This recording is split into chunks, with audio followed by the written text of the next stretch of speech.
Gaël, bonjour. Oui, bonjour Brigitte, bonjour Carole. Bonjour. Merci de me recevoir de nouveau. Alors c'est un sujet moi qui me passionne et je bois vos paroles. C'est une découverte, cette histoire de féminin et de masculin qui date d'il y a une quinzaine d'années pour moi, et qui est partie d'un malentendu, c'est-à-dire que à la base, je suis l'archétype du gentil petit garçon, bien propre sur lui, et j'étais persuadé que j'étais respectueux des femmes. Et le malentendu initial, on va dire, c'est que j'ai commencé à m'intéresser à ces sujets pour mieux comprendre les femmes.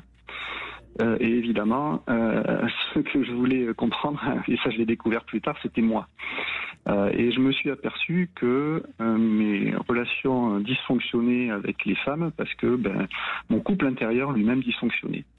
C'est-à-dire que contrairement à ce que je le pensais, j'ai découvert par la suite que mon féminin était très diffus, très, très vorace, et que mon masculin était soit extrêmement absent, soit extrêmement tyrannique vis-à-vis de ce féminin, et c'est ce que je reproduisais dans mes relations avec les femmes.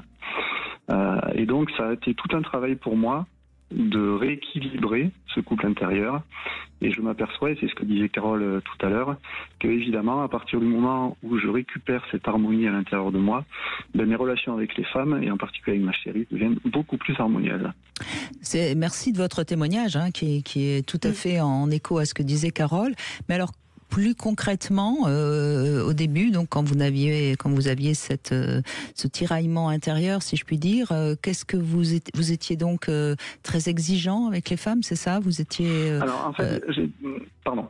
Je vous en prie, allez-y. Oui, mais j'étais en fait la caricature de l'homme qui se croit respectueux et gentil vis-à-vis des femmes, avec beaucoup de principes sur la façon dont un homme doit traiter les femmes, mais qui en fait en attendait énormément, et en particulier attendait d'elle qu'elle soit ma mère, quoi, ou mes mères. Et avec cette ambiguïté également que je pouvais me transformer en tyran, parce que dans mes fantasmes, entre autres, j'objectivais les femmes. C'est-à-dire que il y avait un côté complètement fake, et pour rebondir aussi sur ce qui était dit tout à l'heure, dans le visible, j'étais quelqu'un de l'homme parfait, entre guillemets, mais à l'intérieur de moi, dans l'invisible, il y avait une lutte de pouvoir permanente entre le masculin et le féminin. Et tout ce pouvoir que je leur donnais à l'extérieur, je cherchais à le récupérer d'une façon ou d'une autre, soit en mode passif-agressif, on va dire, soit en mode, en gros, de la domination par le mental, quoi. Voilà. Et donc, dans ce qu'on entend, Gaël, on imagine que l'image que vous aviez de votre mère était une femme assez, comment dirais-je, très présente. Oui, je cherchais un autre mot que l'emprise. Merci de m'aider. On va dire très présente, voire omniprésente, et évidemment avec une énergie féminine.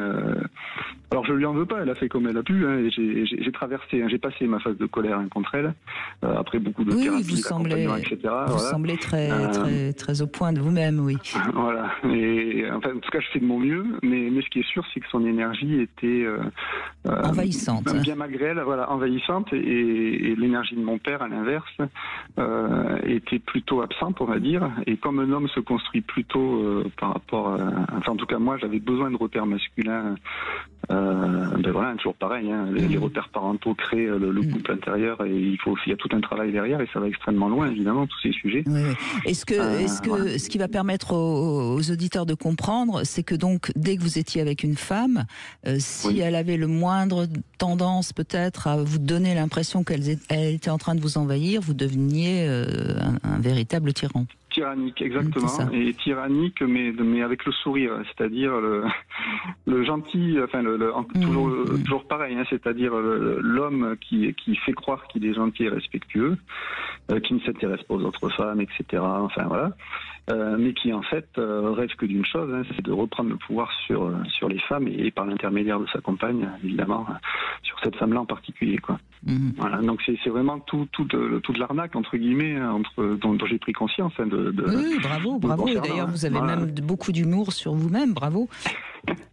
J'ai même écrit un livre que je vous ai envoyé, je ne sais pas s'il est arrivé jusqu'à vous. Oui, écoutez, alors si c'est vous qui m'avez envoyé ce livre, je l'ai reçu, j'ai commencé à le lire et je trouve en effet qu'il y a des choses très intéressantes dans votre livre, justement sur la nécessité de notre part masculine et féminine. Oui, bravo, vraiment, je le trouve tout à fait intéressant. J'avais pas fait le rapprochement, mais en effet, c'est vous. Voilà.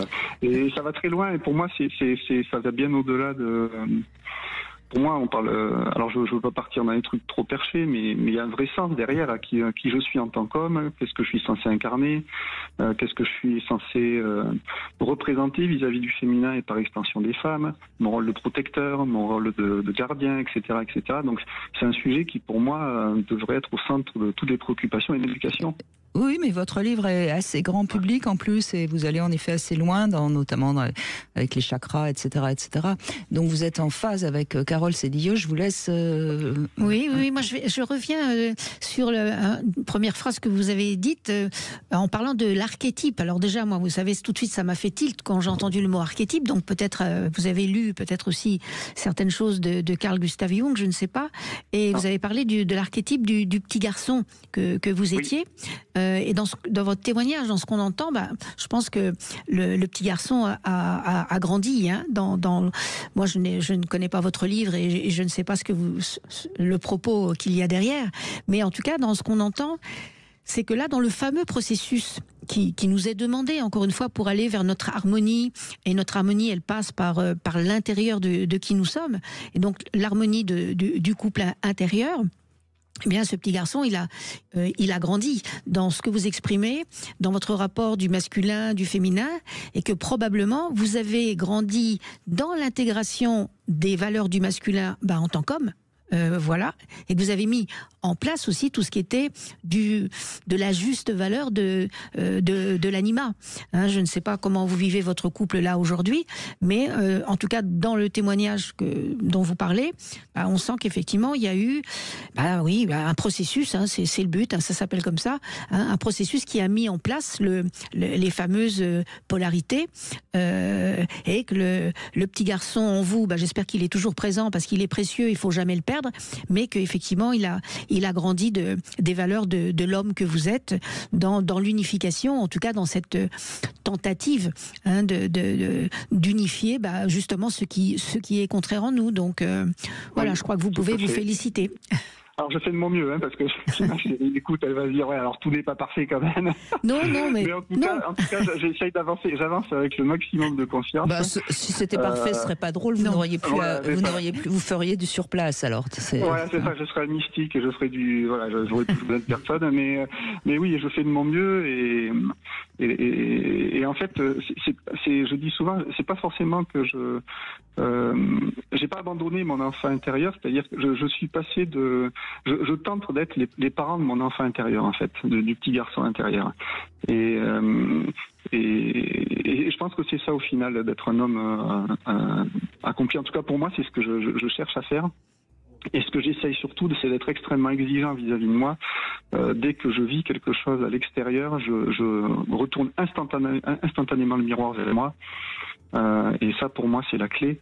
De prendre toute la responsabilité de des interactions que je peux avoir avec l'extérieur.